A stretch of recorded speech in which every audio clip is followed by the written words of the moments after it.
नमस्कार, गुहार छत्तीसगढ़ में आपका स्वागत है। मैं हूं आपके साथ नाज़नीन नकवी। बात करेंगे छत्तीसगढ़ की, जहां बिजली की दरों का नया निर्धारण किया गया है और छत्तीसगढ़ में अब बिजली दरों में घरेलू उपभोक्ताओं के लिए 10 पैसे की बढ़ोतरी कर दी गई है और इसे लेकर सियासी पारा भी चढ़ गया है। पक्ष विपक्ष के बीच सियासी जंग जारी है। भारतीय जनता पार्टी ने बिजली की नई दरों को लेकर उपभोक्ताओं, राज्य सरकार पर निशाना साधा है। उन्होंने दूसरी तरफ कांग्रेस ने पलटवार भी किया है। उन्होंने कहा कि डीजल पेट्रोल की बढ़ती कीमतों को लेकर केंद्र सरकार पर हमलावर भी नजर आई है।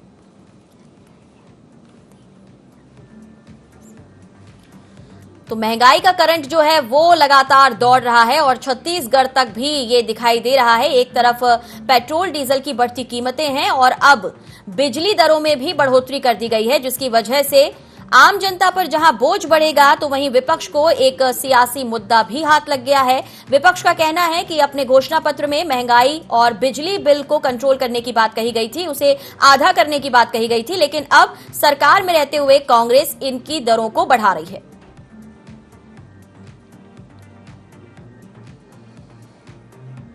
तो भारतीय जनता पार्टी कांग्रेस सरकार को उनका घोषणा पत्र याद दिला रही है कि बिजली बिल हाफ करने का वादा करके कांग्रेस सत्ता में आई, लेकिन अब उन्होंने बिजली की दरों को बढ़ा दिया है और जनता पर आर्थिक बोझ को बढ़ा दिया है।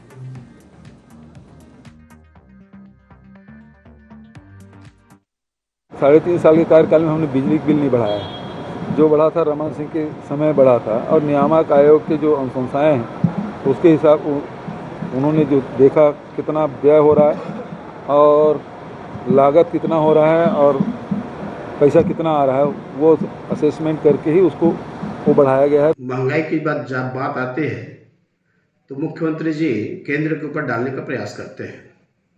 बिजली में यहाँ पिछले बार बिजली हाफ के नाम से छूट दी गई और उसके बाद बिजली के रेट में वृद्धि की गई। अभी बिजली के रेट में फिर वृद्धि किए जाने की संभावना है। अब मुख्यमंत्री जी उसको फिर केंद्र के ऊपर डालने का प्रयास कर रहे हैं। तो मुझे लगता है कि अपनी असफलता को छिपाने के लिए ये केंद्र सरकार के ऊपर में केवल आरोप मढ़ना उचित नहीं है, बल्कि आपका जो कमिटमेंट है, राज्य सरकार अपनी कमिटमेंट को पूरा करे, सस्ती दर पर बिजली उपलब्ध कराए और लोगों को रियायत कैसे मिले, इस बात की चिंता सरकार की होनी चाहिए। तो कांग्रेस का कहना है कि जनता की चिंता सरकार को होनी चाहिए। वहीं दूसरी तरफ बढ़ती महंगाई को लेकर कांग्रेस सरकार जो है छत्तीसगढ़ में वो केंद्र सरकार पर निशाना साधती हुई नजर आ रही है। महंगाई का ये जो झटका है, यानी बिजली टैरिफ जो बढ़ा है, उसे लेकर अब सियासी जंग भी नजर आ रही है। बता दें कि घरेलू उपभोक्ताओं के लिए 10 पैसे की वृद्धि की गई है और बाकी उपभोक्ताओं के लिए ये 15 पैसे प्रति यूनिट की वृद्धि होगी। तो बिजली बिलों की दरों में न्यूनतम वृद्धि हुई है, लेकिन इस पर जो सियासत है वो ज्यादा नजर आ रही है। छत्तीसगढ़ में इसे लेकर पक्ष और विपक्ष आमने सामने हैं। कांग्रेस के घोषणा पत्र को याद दिलाने का काम भारतीय जनता पार्टी कर रही है। मेहमानों से आपका परिचय कराते हैं, चर्चा को आगे बढ़ाते हैं। घनश्याम राजू तिवारी हमारे साथ जुड़ रहे हैं, आप कांग्रेस का पक्ष रखेंगे। हमारे साथ राजीव चक्रवर्ती जुड़ रहे हैं, बीजेपी के प्रवक्ता हैं, बहुत स्वागत है आपका। और साथ ही हमारे साथ जुड़ेंगे उचित शर्मा जी, वरिष्ठ पत्रकार हैं आप। शुरुआत तिवारी जी आपसे करना चाहेंगे, क्योंकि बिजली बिल को लेकर जो दरें बढ़ाई गई हैं और जो वादा आपने घोषणा पत्र में किया था, उसे लेकर अब बीजेपी सवाल खड़े कर रही है। महंगाई की अगर मार की बात करें, पहले से जनता पेट्रोल डीजल की महंगाई से परेशान है, ऐसे में इन दरों का बढ़ना आपको लगता है कि जनता की जेब पर असर डालेगा? जी राजीव, नमस्कार जी। लेकिन वर्तमान की परिस्थितियों में जो बिजली के दरों को लेकर हम चर्चा कर रहे हैं, इसकी मूल विषय को हमें समझने की आवश्यकता है। मूल विषय यही है कि मोदी सरकार की मुनाफाखोर जो नीतियां हैं, जिसके चलते आज देश ही नहीं, पूरे देश के हर वर्ग, हर तबके को, हर योजनाओं को, हर वस्तुओं को इसका भुगतान महंगाई के तौर पर भुगतना पड़ रहा है। छत्तीसगढ़ राज्य इससे छूटा नहीं है। राजीव जी, एक बात बहुत स्पष्ट रूप से समझने की आवश्यकता है कि जब पेट्रोल और डीजल के दाम बढ़ते हैं तो स्वाभाविक रूप से, चाहे वो भाड़े की बात हो, चाहे दैनिक वस्तुओं की चीज हो, हर वो चीज कहीं ना कहीं उससे प्रभावित होती है और महंगाई की ओर अग्रसर होता है। लेकिन जिस प्रकार से जो बिजली की दरों में वृद्धि, मामूली सी वृद्धि जिसे कह सकते हैं, 10 पैसे प्रति यूनिट की छत्तीसगढ़ में हुई है, उसकी मुख्य वजह है केंद्र की बैठी मोदी सरकार की मुनाफाखोर नीतियां और डीजल, कोयले और कहीं ना कहीं वाहन प्रबंधन की जो आवश्यकताओं में जो बढ़ोतरी हुई है, ये उसके मूल कारण है जिसकी वजह से नहीं, आप कह जरूर रहे हैं तिवारी जी, आप ये कह रहे हैं कि मामूली वृद्धि है, लेकिन एक अगर हम उपभोक्ता के नजरिए से देखें, जब बिल आता है बिजली का और प्रति यूनिट ये 10 पैसे की बढ़ोतरी को अगर आप देखें, अभी गर्मियों का भी मौसम है, आपको नहीं लगता कि उस बिल में जब ये वृद्धि जुड़ेगी तो आर्थिक रूप से जिस बोझ की बात की जा रही है वो कहीं ना कहीं दिखाई देगा? आप भी कह रहे हैं कि महंगाई है, पेट्रोल डीजल और खाने पीने की चीजों पे पहले से ही बढ़ोतरी है, अब ऐसे में आप वृद्धि कर रहे हैं, राज्य सरकार में होने के नाते आप क्या राहत दे सकते थे जनता को? राज्य है इस देश में जहां पर बिजली बिल हाफ योजना लागू है। 400 यूनिट के उपभोक्ताओं को 200 यूनिट का ही भुगतान करना होता है और इस योजना का लाभ प्रदेश की जनता पिछले 3 वर्षों से ले रही है। लाखों लोग इससे प्रभावित हैं और करोड़ों रुपए का लाभ आम जनता को इससे मिल रहा है और आगे भी मिलता रहेगा। सबसे बड़ी बात यह है, इसको हमें समझने की आवश्यकता है।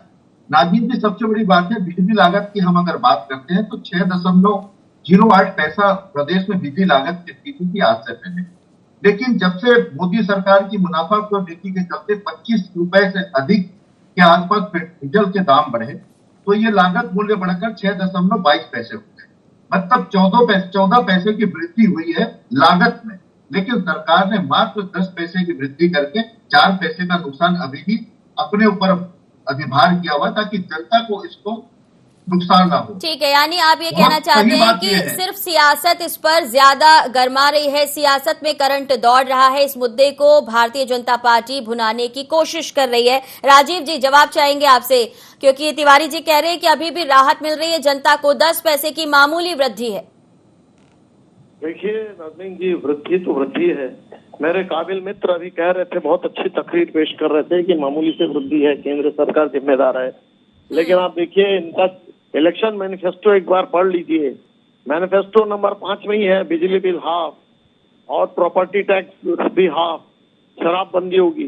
सारे वादों से ये टूटते जा रहे हैं और कहते हैं कि हमने तो 26 बिंदु पूरे कर लिए, 36 बिंदु पूरे कर लिए, लेकिन बिंदुओं को पूरी करने की बात तो इलेक्शन मैनिफेस्टो पूरी करने की बात तो दूर है, उल्टे सारे मामले में फेल है। बिजली बिल हाफ की बात कही गई थी तो आपकी वित्तीय प्रबंध की कुप्रबंध है, आपका वित्तीय कुप्रबंध है। आप क्यों नहीं पर्याप्त मात्रा में कोयला और ईंधन की भंडारण कर सकते हैं? आप क्यों जनता को हाफ कहने के बाद, ये इसके पहले भी टैरिफ बढ़ चुका है, इस बार घोषित रूप से टैरिफ बढ़ा है 10 पैसा प्रति यूनिट डोमेस्टिक में और कमर्शियल में 15 और 25% तक। तो ये जिसे महंगाई बढ़ेगी, ये हमारे कांग्रेस के मित्रगण कहते हैं कि महंगाई केंद्र सरकार की नीतियों की वजह से बढ़ रही है। साहब, ये जो बिजली बिल आप बढ़ा रहे हैं, इससे भी जहां पर जो उत्पादित वस्तु है उसकी जो महंगाई बढ़ेगी, उसका आप किसको जवाब देते हैं? इसकी जवाबदेही कौन लेगा? आप तो हर बात पर केंद्र सरकार की जवाबदेही तय करते हैं, तो थोड़ा सा इसमें भी महंगाई को जनता को बता दीजिएगा कि हमने बिजली बिल को बढ़ाया है। ठीक है राजीव जी, देखिए अगर वो बढ़ा रहे हैं, जनता समझ रही है और ज्यादा आकर्षित कराने के लिए ध्यान आप लोग भी वहां पर मौजूद हैं, लेकिन अगर हम बाकी चीजों पे महंगाई की बात करें, पेट्रोल डीजल की बात करें, खाने पीने की चीजों पर बात करें, इस पर जो महंगाई बढ़ रही है उसे लेकर क्या आप, क्योंकि केंद्र में बीजेपी की सरकार है, मोदी की सरकार है, तो आपको लगता है कि उस पर राहत देने के लिए आपके पास भी कोई ऐसा रोड मैप है कि अगर राज्य सरकारें, जहां कांग्रेस शासित राज्य सरकारें हैं, वो बिल बढ़ा रही हैं या वो बोझ डाल रही हैं, तो आप आम जनता को कुछ राहत दे सके? जी हाँ, हम आम जनता को जो राहत दे रहे हैं वो हमारी सुदृढ़ नीतियां हैं कि आज कोयले का पर्याप्त भंडार है, आज ईंधन का पर्याप्त भंडार है और आपात स्थिति में हमारे पास विदेशी मुद्रा भी है। ऐसा नहीं कि चंद्रशेखर जी की तरह हम देश का सोना गिरवी में रख लें। तो जो आज अगर देश वेनेजुएला के कगार पर नहीं है, श्रीलंका की तरह हाहाकार नहीं है, पाकिस्तान की तरह हाहाकार नहीं है, या ब्राजील की तरह हाहाकार नहीं है, और बाकी भी यूरोपीय देशों में देखेंगे कि वहाँ सभी जिन्सों में कम से कम 36% की वृद्धि हुई है। लेकिन भारत देश आज अगर सुदृढ़ है, अगर रक्षा के क्षेत्र में हम सुदृढ़ हैं, यदि सबको कोरोना का वैक्सीन लग रहा है तो उसका कारण यही कि मोदी जी है तो देश सुरक्षित है, और ये जनता भी जानती है। और महंगाई भी अगर बढ़ रही है तो फसल तबाह होने की वजह से बढ़ रही है, मौसम की मार की वजह से बढ़ रही है, या कोरोना के कारण जो आयात निर्यात पे प्रतिबंध था उसकी वजह से कुछ वो कारण था। लेकिन आज अगर देश सुदृढ़ व्यवस्था से चल रही है। लेकिन राजीव जी, अभी हालिया उत्तर प्रदेश में जब चुनाव होने थे तब पेट्रोल की कीमतों पर काफी ज्यादा अगर हम देखें तो काफी हद तक कमी देखने को मिली थी, लेकिन जैसा जैसा लगातार बातें आ रही थी सामने की धीरे धीरे वृद्धि होगी, वो वृद्धि लगातार होती जा रही है। एक तरफ अगर देखा जाए छत्तीसगढ़ में बिजली की दरों में बढ़ोतरी है, दूसरी तरफ पेट्रोल डीजल में बढ़ोतरी है, और ऐसा में जैसा आप कह रहे हैं कि खाने पीने की चीजों पर दाम बढ़ना स्वाभाविक है, तो आम जनता किसकी तरफ देखे, कौन उसे राहत देने की बात करेगा? देखिए, राहत तो निश्चित रूप से केंद्र सरकार ने दिया है। खाद्य पदार्थों का आयात किया है, पाम ऑयल की आयात सुनिश्चित किया, तभी बहुत ज्यादा महंगाई थी। आप अगर विश्व के दूसरे देशों के साथ सूचकांक देखेंगे तो निश्चित रूप से विश्व में महंगाई बढ़ी है, लेकिन भारत में महंगाई की दर कम है, केवल 17%। चलिए, तिवारी जी बहुत देर से कुछ कहना चाहते हैं, उनकी बात सुन लेती हूँ, फिर उचित जी का रुख करेंगे। जी तिवारी जी। मुझे ये समझ में नहीं आता कि भारतीय जनता पार्टी देश की जनता को समझती क्या है। महंगाई की दुहाई देकर जिन्होंने देश की जनता पर सत्ता काबिज की, जिन्होंने महंगाई की दुहाई देकर महंगाई का रोना रोककर देश की जनता का भरोसा जीतने का प्रयास किया, एक बार नहीं 2 बार किया, और अच्छे दिनों के वायदे करके आज जिस प्रकार से देश में वो राज कर रहे हैं, और उसके बाद महंगाई को फसलों का नुकसान कहना बताते हैं, या अन्य देशों की जो मजबूरियां हैं उसे बताकर उससे अपने आप को सुदृढ़ रखना बताते हैं।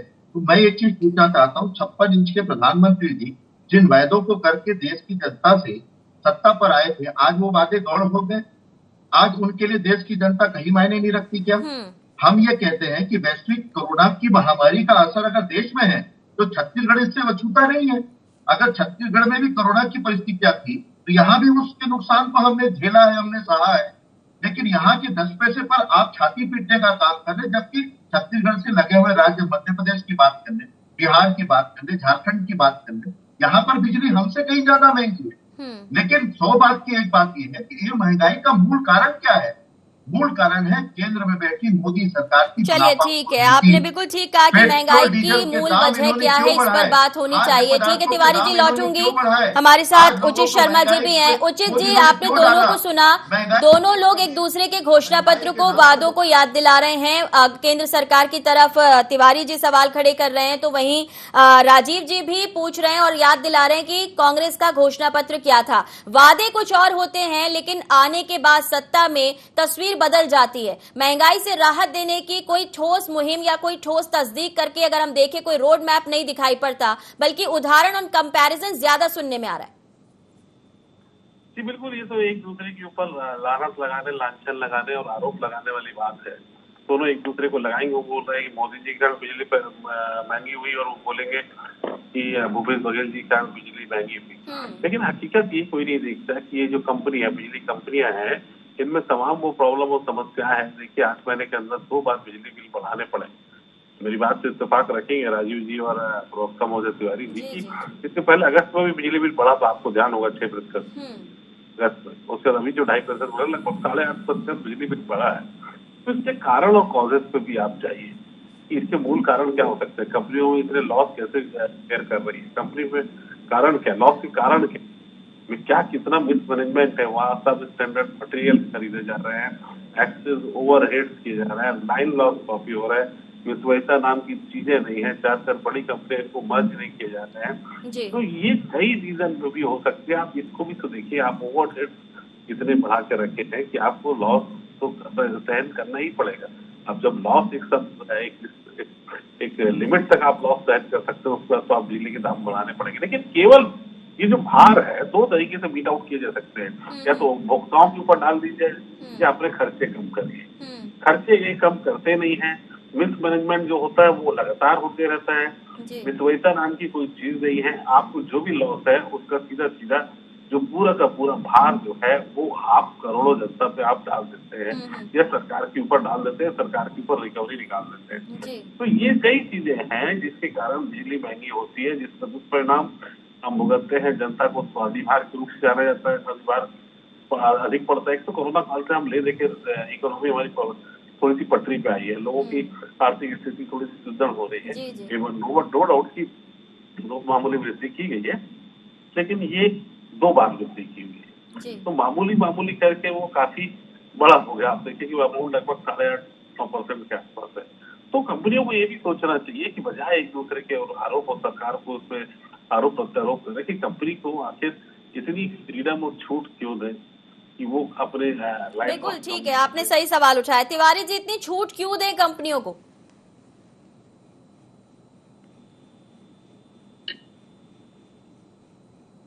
तिवारी जी,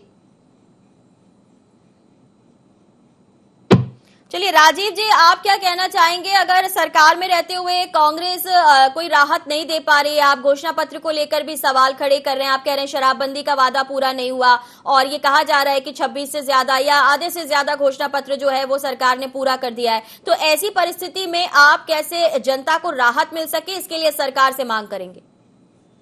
नहीं, देखिए, जो उचित जी ने कहा बिल्कुल मैं उससे सहमत हूँ कि जो जितनी भी पावर डिस्ट्रीब्यूशन कंपनियां हो या जितनी भी इनके संस्थागत व्यय और इनके अंदर जो अभी पिछले 38 महीनों में जो भयंकर भ्रष्टाचार हुआ है, लाइन लॉस की बात हो या बहुत सारी बातें हैं कि जो उपकरण खरीदे जा रहे हैं ध्वस्त हो जाते हैं, जो ये ट्रांसफार्मर्स खरीदे जा रहे हैं, इन पे अगर इस लॉस को अगर ध्यान रखा जाता तो इतनी जरूरत नहीं पड़ती बिजली बिल बढ़ाने की।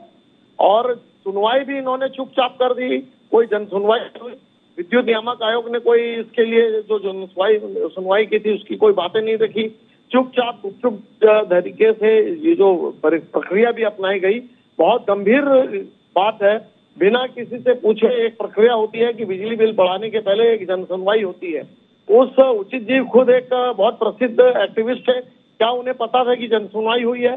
नहीं हुई है।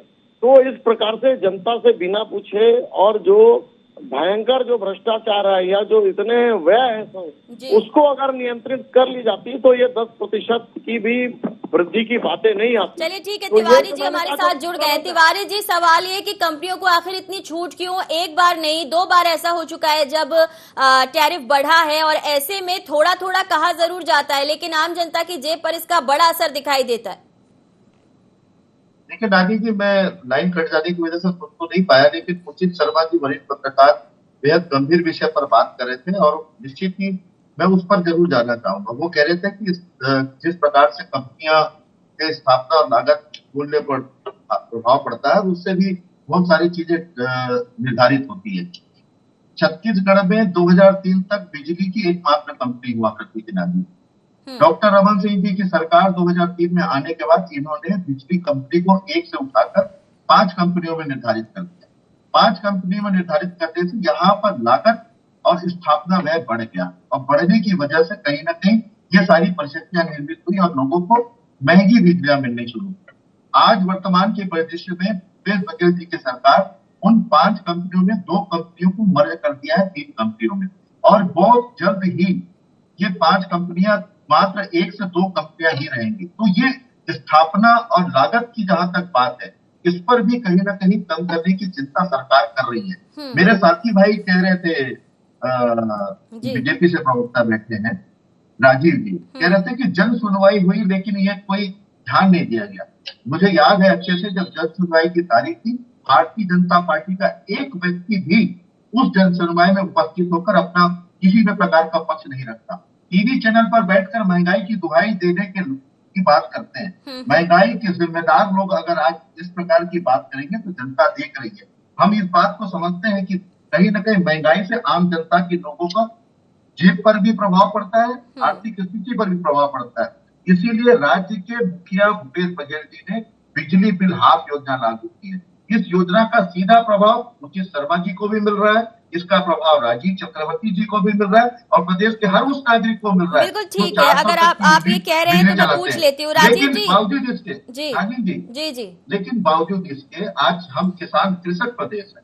किसानों को 100 वाट तक पंखे और अन्य चीज लाइट के लिए मुफ्त बिजली दी जा रही है। लाखों लोगों को करोड़ों रुपए का लाभ इस योजना के तहत मिल रहा है। हमारी कोशिश है कि लोगों को कम से कम मूल्य पर सरकार की योजनाओं का या फिर चीजें मुहैया की जाए, लेकिन जब वैश्विक स्तर पर मोदी सरकार की मुनाफाखोर नीति के चलते ये परिस्थितियां आएंगी। जब लागत बढ़ेगा तो निश्चित रूप से महंगाई बढ़ेगी। ये अर्थशास्त्र का नियम है और मुझे लगता है भारतीय जनता पार्टी में बैठे हमारे प्रवक्ता सिर्फ गुमराह करने की राजनीति कर रहे हैं। सच्चाई से ये कोसों दूर बात। अच्छा ठीक है राजू जी, मुझे समय दीजिएगा। जी बोलिए बोलिए। जी, आज ये डिबेट हो रहा है, मैं अंधेरे में बैठा हूँ, मेरे आसपास के लगभग 16 मोहल्लों में आज बिजली नहीं है। तो ये जो अघोषित बिजली कटौती हो रही है, हमारे 15 साल के सुशासन में कभी ये बिजली कटौती नहीं होती थी। उचित शर्मा जी भी अभी अंधेरे में बैठे थे, वो शायद उनकी लाइट आ गई है, सिविल लाइन इलाके में रहते मुख्यमंत्री जी के पड़ोसी हैं, उनकी लाइट आ चुकी है। हमारे एरिया में लाइट नहीं है विगत 1 घंटे से। ये अघोषित बिजली कटौती क्यों? आप बिजली का खर्च भी बढ़ा दिए 10% के बीच में, और अघोषित बिजली आज मेरा चेहरा नहीं आ पा रहा। तो ये कनेक्शन लेकर चार्ज किया आपने मोबाइल को? नहीं, मेरे मोबाइल को नहीं, मोबाइल को चार्ज आपने मध्य प्रदेश मेरे आसपास पूरा वार्ड से लेकर लाखेनगर वार्ड तक बिजली। राजीव जी देखिए आप जो बात कह रहे हैं वो ठीक है, टैरिफ बढ़ रहा है, बार बार बढ़ रहा है, अघोषित बिजली कटौती की भी आप बात कर रहे हैं और आपकी बात उठा भी रहे हैं, लेकिन ये बात भी ठीक है कि अगर हम पड़ोसी राज्यों से तुलना करें, मध्य प्रदेश से, महाराष्ट्र से, तो अब भी छत्तीसगढ़ में बिजली सस्ती है, क्योंकि आपकी जहां सरकारें, आप वहां पर किस तरह से राहत देंगे तभी आप एक एग्जाम्पल सेट कर पाएंगे, ताकि आप कांग्रेस सरकार छत्तीसगढ़ में जो है उससे सवाल भी पूछ सके, क्योंकि बार बार मोदी सरकार की तरफ इशारा कर रहे तिवारी जी। नहीं, मोदी सरकार की तरफ तो इशारा करेंगे, तो हर बात पे मोदी, अगर पानी ज्यादा गिर जाए तो भी मोदी सरकार जिम्मेदार है, सूखा पड़ जाए तो भी मोदी सरकार जिम्मेदार है। लेकिन आज ये आम जनता पूछ रही है, आवाम पूछ रही है कि क्यों बिजली कटौती की जा रही है, क्यों इतने कोयला राज्य जहां सरप्लस कोयला उस राज्य में होने के बावजूद भी क्यों 10 से 15% और 25% की बिजली वृद्धि की जा रही है, क्यों आपके ट्रांसफार्मर फेल हो रहे हैं, क्यों बार बार अघोषित बिजली कटौती हो रही है। आज देखिए इस डिबेट में भी मैं अंधेरे में बैठा हुआ हूं, मेरा केवल ऑडियो चल रहा है, तो कहीं ना कहीं से इसके जिम्मेदार कोई है तो राज्य की भूपेश बघेल की सरकार है। बहुत दुख की बात है। मैं मेरे मित्र घनश्याम राजू तिवारी जी से निवेदन करूंगा कि कम से कम अघोषित बिजली बिल, आप ये जो बिजली कट चल रहा है, पावर कट चल रहा है, उससे मुक्ति दिलवाइए। चलिए कुछ जवाब देना चाहते हैं आपकी बात का तिवारी जी, ले लेती हूँ। जी तिवारी जी। नाजी जी, बहुत दुर्भाग्यपूर्ण है, मेरे साथी प्रवक्ता अपने मौजूद जगह पर बिजली होने का रोना सरकार पर ठीकरा बोल रहे हैं। बहुत सी सिंपल सी बात है, बिजली अगर उनके पास नहीं है तो वो किस मोबाइल को चार्ज करके इस बहस में, चर्चा में भाग ले रहे हैं? मध्य प्रदेश से कनेक्शन लेकर उन्होंने मोबाइल चार्ज किया है क्या? मुझे लगता है गंभीर विषय पर अगर चर्चा हो रही है तो बहुत निष्ठा और ईमानदारी पूर्वक तथ्यों के साथ, गंभीर शब्दों के साथ बात करने की आवश्यकता है। महंगाई की जिम्मेदारी जिन लोगों के कांधों पर इन्होंने डाल के रखी है, वो महंगाई के नाम पर रो रहे हैं। मैं बारंबार कहता हूँ, पेट्रोल डीजल के दाम बढ़ते तो ये कहते हैं कि यूक्रेन और रूस के युद्ध की वजह से। अरे मुझे ये बताइए, जिस खाद्य पदार्थ का उत्पादक देश है भारत, आज तेल के दाम क्यों बढ़े हुए हैं? इसके लिए कौन सा यूक्रेन जिम्मेदार है? आज खाद्य पदार्थों के दाम क्यों बढ़े हुए हैं जो हम खुद पैदा करते हैं? इसके लिए कहां से यूक्रेन और रूस जिम्मेदार है? मोदी सरकार की मुनाफाखोर नीति के चलते आज देश महंगाई की आग में झुलसा हुआ है। चलिए ठीक है, पूछ लेती हूँ। उचित जी हमारे साथ हैं। उचित जी, क्या लगता है ये एक दूसरे पर आरोप लगाने से इन बातों का हल निकलेगा, या फिर आम जनता को अगर वाकई राहत देने की बात है, ये बहस अगर इसीलिए है कि जनता को राहत मिल सके, तो क्या कुछ सरकारों को सोचना होगा, फिर चाहे वो केंद्र की हो या अलग अलग प्रदेश में हम राज्य सरकारों की बात करें, क्योंकि महंगाई का बोझ जो है वो सब जगह लगभग एक जैसा ही है। चलिए, शायद उचित जी से हमारा संपर्क टूट गया है। तिवारी जी देखिए, इसके पहले भी अगर हम बात करें, कुछ घर बनने की बात थी, उज्ज्वला की बात थी, इसके अलावा प्रधानमंत्री आवास की बात थी, तब भी बार बार केंद्र सरकार की तरफ आपने रुख किया, आपने कहा कि वहां से मदद नहीं मिलती है। लेकिन क्योंकि सरकार में आप हैं, घोषणा पत्र पे आपका खुद का ये कहना है कि आप बहुत अच्छा काम कर रहे हैं और 2.5-3 साल का वक्त भी गुजर चुका है, ऐसे में आने वाले चुनावों से पहले क्या आपको लगता है कि जो कुछ सरकार में रहते आप कर रहे हैं और बीजेपी ये कह रही है कि आप अपने घोषणा पत्र को पूरा नहीं कर रहे, इससे कुछ नकारात्मक छवि बन सकती है? राजीव जी, बहुत ही चिंता का विषय ये है, जो वायदों से वो करते हैं वो वायदों की बात करते हैं, जो महंगाई देश की जनता पर लाते हैं वो महंगाई की बात करते हैं। हम छत्तीसगढ़ में 15 वर्षों के बाद सत्ता पर आए और जनता की सेवा कर रहे हैं। जिन वायदों को हमने जनता से किया, उन वायदों को पूरा करते हुए आगे बढ़ रहे हैं और उसी के परिणाम है कि प्रदेश में जब 3 विधानसभा के उपचुनाव हुए, नगरीय निकाय और नगर पंचायत के चुनाव, जनता का भरपूर आशीर्वाद हमें प्राप्त हुआ है। और वर्तमान की परिदृश्य में भी जिन वायदों के साथ हम आगे बढ़ रहे हैं, गढ़बो नवा छत्तीसगढ़ की परिकल्पना के साथ छत्तीसगढ़िया मुख्यमंत्री भूपेश बघेल जी जिन योजनाओं के साथ आगे बढ़ रहे हैं, जिसका डंका आज कहीं ना कहीं राष्ट्रीय स्तर पर भी गूंज रहा है, चाहे वो राजीव गांधी किसान न्याय योजना हो या गोधन न्याय योजना हो, तमाम प्रकार की ऐसी योजनाएं जिसका स्मरण भी आज कहीं ना कहीं केंद्र सरकार कर रही है। लेकिन दुख की बात यह है कि छत्तीसगढ़ में भारतीय जनता पार्टी का सुपड़ा साफ होने से केंद्र में बैठी मोदी जी की सरकार छत्तीसगढ़ के साथ पक्षपात करती है। हम धान उत्पादक राज्य हैं, हम धान पैदा करते हैं, तो ये कहते हैं चावल नहीं देंगे। हम कहीं ना कहीं जिन योजनाओं को लेकर जाते हैं, ये योजनाओं की कॉपी करने की बात करते हैं, लेकिन सिर्फ राज्य को नहीं देते हैं। हम धान से एथेनॉल बनाने की बात करते हैं, लेकिन ये एथेनॉल की परमिशन नहीं देते हैं। हम कोयला उत्पादक राज्य है, लेकिन चलिए ठीक है, राज्य सरकार में रहते हुए आपका कहना है कि मजबूरी है, महंगाई सब जगह बढ़ रही है, इसलिए आपने ये फैसला लिया, लेकिन आपने गेंद जो है वो केंद्र सरकार के पाले में डाली है। फिलहाल सभी का बहुत शुक्रिया। तो महंगाई पर अगर देखा जाए तो सियासी बहस जो है वो बढ़ती हुई नजर आ रही है। महंगाई में जहां एक तरफ बढ़ोतरी हो रही है, वहीं सियासत में भी करंट दौड़ रहा है, लेकिन देखना होगा कि इसका जो झटका है वो आम जनता को कितना लगेगा। फिलहाल इतना ही, दीजिए इजाजत, नमस्कार।